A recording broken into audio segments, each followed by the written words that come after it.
Maunay gibuhat ron sa ato mga sako pagkaon.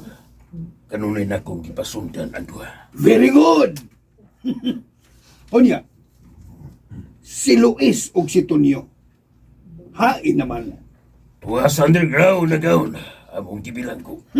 Padre, Oh, Ernesto, kumusta na? kang gubuta, Padre. Lalo sa kaso karon nga, gipaybaw sa atong mga kauban nga, dito ko ang mga sakop ni Bilhor sa barangay Antuanga. O gipanghasi ang mga nagpasiugda dito og pag-ampo sa atong mga kapilya. Unsa? Mao na, Dre. O ang nakaparat, Padre, kay ipangdabata nila ang mga leader sa atong kapilya. Oh, Kani, ang uban, mereklamo na sa barangay tungod silang gipangbuhat og nangulga pa kini. Ayan. Tutasan, Roy. Tungod silang gipangbuhat og nanghulga pa kuno nga ilang sunugon ang tarang kapilya sa atong lungsod. Ginoo ko. Dili kita magpadaog sa mga pagpanghulga sa mga sakop ni Bilhor.